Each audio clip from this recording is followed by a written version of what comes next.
देखिए आगे बात करते हैं, भाज्य तक हमने देख लिया, अब हम अभाज्य की बात करते हैं। अभाज्य संख्याएं कौन सी होती हैं? अभाज्य संख्याएं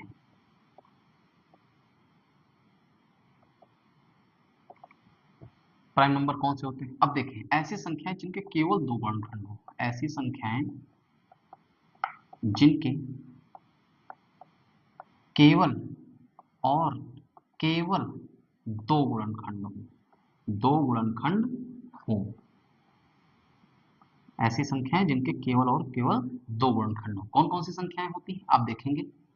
दो, आप देखेंगे तीन, फिर पांच, सात, आगे सात के बाद आठ तो आपका भाज्य है, नौ भी भाज्य है, 10 भाज्य है, 11, 13, 15 भाज्य है, 14 भाज्य है, 16 भाज्य है, 17, ठीक है, 17 के बाद में 19, 23, इस प्रकार के बहुत सारी संख्याएं हैं। अब आपका क्वेश्चन ये होगा कि एक क्या है? फिर एक ना तो भाज्य में हमने लिया, ना तो अभाज्य में लिया, तो फिर एक क्या है? तो एक को ध्यान से देखेंगे कि एक क्या है, एक के सिर्फ और सिर्फ एक से ही डिविजिबल है, यानी एक ही इसका गुणनखंड है। और ऐसी संख्याएं जिनका एक ही गुणनखंड हो वो भाज्य अभाज्य कुछ भी नहीं होती है। इसका मतलब क्या हुआ कि एक क्या है, एक ना तो भाज्य है और ना ही अभाज्य है। एक को ध्यान रखेंगे तो इसको हम छोड़ते हैं, अभी आगे इसको नोट कर लेंगे। सबसे पहले कोई भी संख्या इसमें देख लें, जैसे दो, दो की ध्यान से बात करेंगे तो दो केवल एक से कट जाएगा और दो स्वयं से कट जाएगा। 11 की बात कर लीजिए तो 11 एक से कटेगा और 11 स्वयं 11 से कटेगा। ठीक है, कोई भी संख्या आप चेक कर सकते हैं, केवल और केवल दो वर्णखंड उसमें प्राप्त होंगे तो क्या है, अभाज्य संख्याएं। आगे नोट करते हैं, अब आप ध्यान से देखेंगे इस पूरी सीरीज में तो आपको केवल इकलौता दो दिखेगा जो कि सम है। यानी बात किया जाए कि सबसे छोटी अभाज्य संख्या कौन सी है? दो है। और सबसे छोटी सम अभाज्य संख्या क्या है? दो है। और केवल इकलौती सम संख्या जो है दो, वो अभाज्य है। यानी अभाज्य संख्या की सीरीज में सिर्फ दो आपको मिलेगा जो कि क्या है, अभाज्य है। तो इसको हम स्टार बना के लिख लेते हैं। सबसे पहले एक ना तो भाज्य है और ना ही अभाज्य है, ना ही अभाज्य है। ठीक है, सबसे छोटी, अब बात करें सबसे छोटी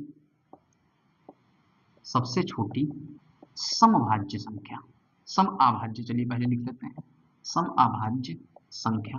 तो सबसे छोटी सम अभाज्य संख्या कौन सी है? दो है। ठीक है, और केवल सम अभाज्य संख्या दो ही है, ये सम है। ठीक है, इसके अलावा कोई सम संख्या नहीं है जो अभाज्य के सीरीज में आती हो।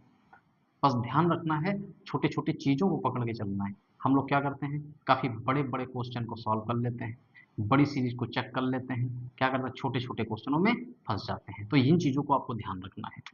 अगला हम बात करते हैं कि सबसे छोटी, आपको देखेंगे सबसे छोटी, आपसे पूछ ले भाज्य संख्या कौन सी है? भाज्य संख्या, तो सबसे छोटी भाज्य संख्या आपने अभी अभी नोट किया था चार, देखिए भाज्य संख्या चार से प्रारंभ हो रही थी। अब देखेंगे सबसे छोटी समभाज्य संख्या, सबसे छोटी समभाज्य संख्या, तो समभाज्य संख्या की बात करते हैं तो यह भी क्या होगी, चार ही होगा। लेकिन यहाँ पे एक अगला प्रश्न बन जाता है, कंफ्यूज करता है कि सबसे छोटी विषम भाज्य संख्या, विषम भाज्य संख्या, तो विषम भाज्य संख्या कौन सी होती है? अब ध्यान करिए, चार लिखा हमने, छह लिखा, आठ लिखा, फिर नौ लिखा, यानी प्रारंभ की तीन संख्याएं चार छह आठ आपकी क्या है, सम संख्याएं हैं, लेकिन नौ क्या है आपकी, विषम संख्या है। यानी विषम संख्या सबसे छोटी कौन सी है, अभाज्य में नौ है। इसको बहुत ही ध्यान रखेंगे। ठीक है, अगला प्रश्न हम ध्यान रखते हैं कि शून्य, हम जीरो की बात करते हैं, हमने प्रारंभ में भी आपको बताया और फिर बता देते हैं, शून्य ना तो धनात्मक है और ना ही ऋणात्मक है। ठीक है, तो इन प्रश्नों को विशेष करके ध्यान रखेंगे। ठीक है, आगे बढ़ते हैं। इसके आगे देखिए, अभाज्य संख्या हमको पढ़ने की आवश्यकता इसलिए है कि हम अभी अपने चैप्टर में जो वास्तविक संख्या है कक्षा 10 की गणित में, हम पढ़ेंगे कि उसमें अभाज्य संख्या यानी एचसीएफ निकालेंगे, एलसीएम निकालेंगे, तो कोई भी संख्या दी होगी, दो अंकीय संख्या दी है, एक अंकीय संख्या दी है, तीन अंकीय संख्या दी है, या चार अंकीय या उससे ज्यादा अंकीय संख्या दी है, तो उनको हम सर्वप्रथम क्या करेंगे, अभाज्य गुणनखंड निकालेंगे। उसी से हम क्या कर पाएंगे, एचसीएफ निकाल पाएंगे और एलसीएम निकाल पाएंगे। तो सबसे पहले ध्यान रखेंगे इन चीजों को। इसके आगे कुछ क्वेश्चंस को और देखते हैं। आपका एक क्वेश्चन पूछ लेता है क्या सभी प्राकृतिक संख्याएं, क्या सभी प्राकृत संख्याएं, सभी प्राकृतिक संख्याएं पूर्ण संख्याएं होती हैं, संख्याएं होती हैं, ये आपका क्वेश्चन है। तो क्वेश्चन क्या है कि सभी प्राकृतिक संख्याएं पूर्ण संख्या है या नहीं, तो इसको समझेंगे। मान लीजिए हमारे पास एक बॉक्स है, एक बॉक्स है जो नेचुरल नंबर का है, कैसा है, प्राकृतिक संख्या का है, प्राकृत संख्या है इसके अंदर। और दूसरा बॉक्स ले लेते हैं हमारे पास जो पूर्ण संख्या का है, कैसा है, पूर्ण संख्या का। अब ध्यान से देखेंगे प्राकृतिक संख्या क्या होती है, 1 2 3 4 5, ठीक है, 6 S1 अनंत तक की संख्या होती है। लेकिन पूर्ण संख्या में आप देखेंगे 1 2 3 4 5 ऐसी संख्याएं तो अनंत तक होती हैं, परंतु इसके अंदर एक शून्य भी होता है। क्या होता है, शून्य होता है। तो आप देखेंगे ये सारी संख्याएं इस बॉक्स के अंदर हैं, क्या है, सारी प्राकृतिक संख्याएं पूर्ण संख्या में है। तो इसका मतलब उत्तर क्या हो जाएगा, क्या सभी प्राकृतिक संख्याएं पूर्ण संख्या हैं, तो हाँ बिल्कुल सभी की सभी प्राकृतिक संख्याएं पूर्ण संख्या है। तो उत्तर होगा हाँ, आप दिखा देंगे इसको, n equal to 1 2 3 4 5 dot dot S1 और w इक्वल टू यानी पूर्ण संख्या इक्वल टू 0 1 2 3 4 5 S1, ठीक है। अब ध्यान से देखेंगे तो इसको क्या लिखेंगे, एवरी नेचुरल नंबर, जितने भी नेचुरल नंबर हैं बिलोंग टू होल नंबर, यानी एवरी यानी प्रत्येक प्राकृतिक संख्याएं पूर्ण संख्या होती हैं, ये फिक्स है, ठीक है। क्यों, क्योंकि सारे के सारे नंबर तो पूर्ण संख्या में है ही हैं, तो प्राकृतिक हो ही जाएंगे, और प्राकृतिक संख्या है तो सारे के सारे पूर्ण संख्या होंगी, ये कंफर्म हो गया। अब ये अगला क्वेश्चन आपका बनाता है, क्या सभी पूर्ण संख्याएं, क्या सभी पूर्ण संख्याएं प्राकृत होती हैं, प्राकृत संख्या होती हैं, प्राकृत संख्याएं होती हैं। तो इसका उत्तर अब क्या करेंगे, अब देखिए इसका रिवर्स पूछ रहा है, क्या सभी पूर्ण संख्याएं प्राकृत होती हैं, तो भाई आप बोल सकते थे कि होती हैं, परंतु जीरो है यहाँ पे, पूर्ण संख्या में क्या है, जीरो है, और जीरो जो कि प्राकृत संख्या नहीं है, तो जीरो प्राकृतिक संख्या नहीं है, इसका मतलब पूर्ण संख्या में एक से बाकी तो नंबर मिल रहे हैं प्राकृतिक में, परंतु जीरो नहीं मिल रहा है, तो हम इसको क्या लिखेंगे, नहीं, नहीं लिखेंगे। इसका मतलब कि सभी पूर्ण संख्याएं प्राकृतिक नहीं होती हैं। पूर्ण संख्याएं आपकी कौन कौन सी है, 0 1 0 1 2 3 4 डॉट डॉट S1, और प्राकृतिक संख्याएं कौन सी होती हैं, 1 2 3 4 5 S1। तो आप ध्यान से देखेंगे इन संख्याओं में होल नंबर के सारे यानी पूर्ण संख्या के सारे 1 है 2 है 3 है 4 है 5 6 7 अनंत तक की संख्या है, परंतु शून्य प्राकृतिक संख्या में नहीं है, तो आप लिखेंगे W, यानी every whole number does not belongs to natural number, सारे के सारे पूर्ण संख्याएं प्राकृतिक संख्या नहीं होती है, ठीक है। यहां तक का हो गया। ऐसे क्वेश्चन आपके परीक्षाओं में बन जाते हैं, छोटे छोटे प्रश्न 1 2 नंबर में, और हम उसको समझ नहीं पाते हैं और गलतियां कर देते हैं, तो इसको खास करके आप ध्यान रखेंगे। आगे एक और क्वेश्चन ले लिया जाए, क्या सभी पूर्ण संख्याएं तथा प्राकृत संख्याएं, प्राकृत संख्याएं पूर्णांक, पूर्णांक होती हैं, बढ़िया सा प्यारा सा प्रश्न है। क्या सभी प्राकृतिक संख्याएं या सभी पूर्ण संख्याएं आपका पूर्णांक है या नहीं है, अब इस चीज पे चर्चा करेंगे, देखते हैं भाई इसका सॉल्यूशन। सबसे पहले उत्तर तो आप जान गए होंगे, इसका उत्तर क्या होगा, हाँ क्यों होगा भाई, इसके ऊपर ध्यान दे दिया जाए। मान लीजिए ये आपका एक बॉक्स है जो क्या है, प्राकृतिक संख्याओं का है, ये बॉक्स है आपका कैसा है, पूर्ण संख्याओं का है, और ये बॉक्स है आपका मान लीजिए इंटीजर संख्याओं का। ये तीन बॉक्स आपके पास रखे हुए हैं।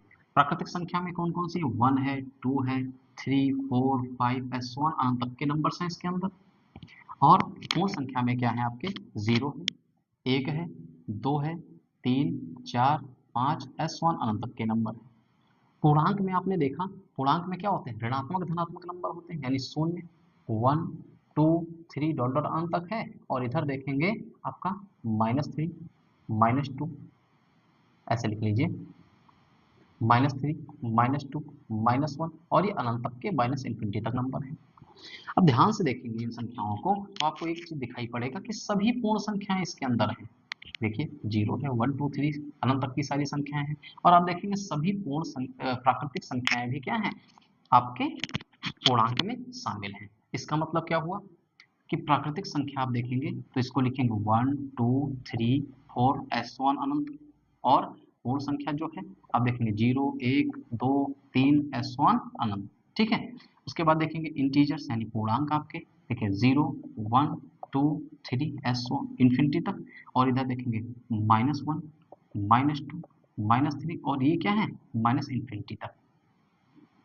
क्या है माइनस इन्फिनिटी तक। अब ध्यान से देखेंगे आपसे पूछ क्या रहा है कि सभी पूर्ण संख्याएं आपकी क्या है, पूर्णांक हैं। तो हाँ भाई बिल्कुल है, सभी पूर्ण संख्याएं बिलोंग करती हैं आपके पूर्णांक के अंदर। तथा दूसरी बात पूछ रहा है क्या सभी प्राकृतिक संख्याएं हमारी पूर्णांक हैं, तो हाँ बिल्कुल भाई है, सभी की सभी संख्याएं हमारी पूर्णांक हैं। तो बात समझ में आ गया। क्वेश्चन क्या है कि सभी प्राकृतिक संख्याएं पूर्ण संख्याएं, हाँ बिल्कुल सभी प्राकृतिक संख्याएं पूर्ण संख्या है। क्या सभी प्राकृतिक संख्याएं आपके पूर्णांक हैं, बिल्कुल पूर्णांक हैं। सभी पूर्ण संख्याएं पूर्णांक हैं, हाँ बिल्कुल पूर्णांक है। ठीक है, तो ऐसे प्रश्न को विशेष करके आप ध्यान रखेंगे। पहले आपने देखा था परिमेय संख्या, परिमेय संख्या जिसको इंग्लिश में बोलते हैं rational number, rational number. Rational number की परिभाषा आपने क्या देखी थी, ऐसी संख्याएं, ऐसी संख्याएं जिन्हें p बाई क्यू के रूप में लिखा जा सके, लिखा जा सके, जहां p और q, p और q आपके क्या हैं पूर्णांक हैं, तथा q का मान कभी भी 0 नहीं होना चाहिए। और साथ ही साथ आपने देखा कि p और q क्या होंगे सहअभाज्य होंगे। क्या होंगे सहअभाज्य होंगे। सहअभाज्य के बारे में अभी हम चर्चा करते हैं, पहले इसका सेकंड पार्ट भी देख लीजिए। जैसे फॉर एग्जांपल आप देख लीजिए, जैसे 1/2 -1/2 0। अब आपसे क्वेश्चन पूछता है 0 क्या आपकी परिमेय संख्या है, बिल्कुल है भाई। क्यों, क्योंकि 0 के बटे में 1 तो लिख ही सकते हैं, बटे में शून्य नहीं होना चाहिए। बटे का मतलब हर में शून्य नहीं होना चाहिए, बाकी तो कुछ कर सकते हैं, 0/1 कर सकते हैं, -3/5 कर सकते हैं, कोई भी ऐसी संख्या है आपकी बन जाएगी परिमेय संख्या। लेकिन दूसरा पार्ट हमने देखा था अपरिमेय संख्या, अपरिमेय संख्या, अपरिमेय संख्या यानी इर्रेशनल नंबर, इर्रेशनल नंबर। अपरिमेय संख्याएं कौन सी होती है, ऐसी संख्याएं जिनको p बटे q के रूप में नहीं लिख सकते हैं, यानी अंश बटे हर के रूप में नहीं लिख सकते, डिफाइन ही नहीं कर पाएंगे, तो इन संख्याओं को क्या बोलते हैं, तो अपरिमेय संख्या। यानी ऐसी संख्याएं, ऐसी संख्याएं जिन्हें p बटे q के रूप में नहीं लिखा जा सके। ठीक है, कौन कौन सी संख्याएं होती है एग्जाम्पल में देख लेंगे। देखिए जितने भी आपकी पाई नंबर्स हैं, क्यों पाई की वैल्यू आप चेक करेंगे तो ये कभी भी सॉल्यूशन इसका अंश बटे हर में नहीं हो पाएगा। आगे देखेंगे आपका जैसे रूट वाली सारी संख्याएं, जैसे रूट में प्राइम नंबर 2, रूट 3, रूट आप देखेंगे 5, root 6, root 7, root 8, root 10, root 11, root 12, ऐसे बहुत सारी संख्याएं हैं जो क्या है अपरिमेय संख्याएं हैं। और देखते हैं ऐसी संख्याएं जिनका एक निश्चित अंक के बाद में क्रम जो क्रम बनता है, जैसे आप देखेंगे 0.01 लिखा, अब आप देखेंगे फिर से 0 1 1 हो गया, फिर 0 1 1 1, फिर 0 1 1 1 1, फिर 0 1 1 1 1 1। तो ये निश्चित क्रम में क्या हो रहे हैं, इनका अगला डिजिट बार बार देखिए बढ़ता जा रहा है, बढ़ते क्रम में हो रहा है। तो ऐसी संख्याएं क्या होती हैं आपकी अपरिमेय संख्या होती है। अब हम देख लेंगे भाई, हमने भी यहाँ पे एक बात किया था सहअभाज्य संख्याएं क्या होती है। सहअभाज्य संख्या, सहअभाज्य संख्याएं को प्राइम नंबर क्या होते हैं, सहअभाज्य संख्याएं। देखिए ऐसी संख्याएं, ऐसी संख्याओं का जोड़ा जिनका एचसीएफ सिर्फ 1 होना चाहिए, कॉमन फैक्टर क्या हो 1 हो। ठीक है, संख्याओं का जोड़ा जिनका एचसीएफ 1 हो। ठीक है, एचसीएफ हो, जैसे हम एग्जांपल में लेते हैं, जैसे हमने लिख लिया 3, 2, 3। अब 2, 3 क्या है, ये आपका सहभाज्य है। क्यों भाई, 2 का फैक्टर चेक करें तो 2 1 इंटू 2 होगा, 3 का चेक करें तो 1 गुणे 3 होगा। आप देखेंगे इसका कॉमन फैक्टर क्या मिल रहा है, यानी एचसीएफ ऑफ 2, 3 इक्वल टू मिल रहा है 1। तो ये क्या हो जाएगी आपकी सहभाज्य संख्या है। जैसे बहुत सारी एग्जाम्पल हो सकते हैं, आप देख लीजिए। ये आपका प्रश्न बोर्ड में एक बार पूछा गया है, ऐसे प्रश्न पूछे गए हैं, एक नंबर दे दिया है, आपसे पूछ रहा है कि सहभाज्य संख्या इनमें से कौन सी है। कई सारे उसके अंदर ऑप्शन थे, जैसे था 31 और 93 था, है ना। उसके अंदर और भी बहुत सारे ऑप्शन थे, तो उनको आपको ध्यान रखना है। एक क्वेश्चन हमारा पूछा गया है बोर्ड में, कौन सी संख्या सहभाज्य। आपके पास 4 ऑप्शन थे। पहला ऑप्शन आपका था, देखिए, 14 और 35 का था, 14 और 35। दूसरा ऑप्शन था आपका 18 और 25। और तीसरा ऑप्शन था आपका 31, 93। तीसरा ऑप्शन था 31, 93। और आपका चौथा ऑप्शन था अब 32, 32 और 62 था शायद, ठीक है, 32 और 62। ये क्वेश्चन आप ध्यान रखिए, 20 में भी पूछा गया है, 2020 में, 24 में भी पूछा गया है, और आगे आपके सत्र में कई बार पूछा जा रहा है। ध्यान दीजिए, इसमें क्यों पूछ रहा है, कौन सी सह-अभाज्य है, क्या पूछ रहा है, सह-अभाज्य संख्या बताओ। तो सह-अभाज्य संख्या कौन सी है भाई, देखिए 14 की बात करें, ऑप्शन नंबर ए, तो 14 देखेंगे, एक से कट जाएगा, 2 सते 14, 7 दूनी 14 और 14 एक अन्ना 14, इतने सारे इसके फैक्टर बन रहे हैं, यानी इसको एक गुणे ऐसे लिख सकते हैं, 1 गुणे 2 गुणे 7। 35 की बात करें तो इसको एक से काट सकते हैं, 5 सते 35, 7 बचे 35, ठीक है। तो यहाँ पे आप देखेंगे इसका कॉमन फैक्टर 1 है और 7 भी मिल गया, यानी ये ऑप्शन आपका क्या होगा, नहीं होगा। बी ऑप्शन चेक करते हैं, 18 है, किससे कटेगा, 1 से कटेगा, दोनों 18, 3 तिया 9, 9 दूनी 18, ठीक है। यानी इसको हम कैसे लिख सकते हैं, मल्टीपल फैक्टर में 1 इंटू 2, 1 दूनी, दोनों 18, यानी 3 गुणे 3 लिख सकते हैं, 3 तिया 9 दूनी 18। और 25 की बात करें तो देखेंगे 1 गुणे 5 गुणे 5 लिखेंगे, तो कॉमन फैक्टर इसमें क्या है, 1 है, यानी ये ऑप्शन सही है।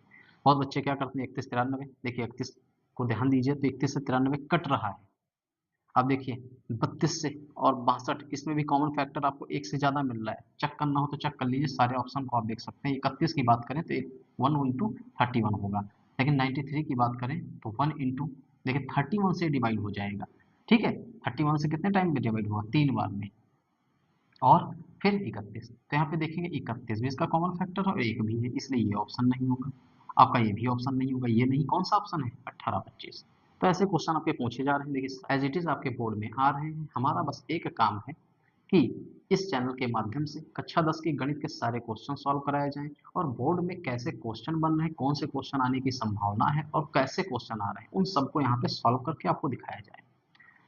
एक आपसे रिक्वेस्ट रहेगी, यदि क्लास आपको अच्छी लग रही है, आपको लग रहा है कि आपके भले के लिए कुछ हो रहा है, थोड़ा सा लाइक कर दीजिए और साथ ही साथ सब्सक्राइब करवा दीजिए। आप भी करिए, अपने मित्रों से भी करवाइए।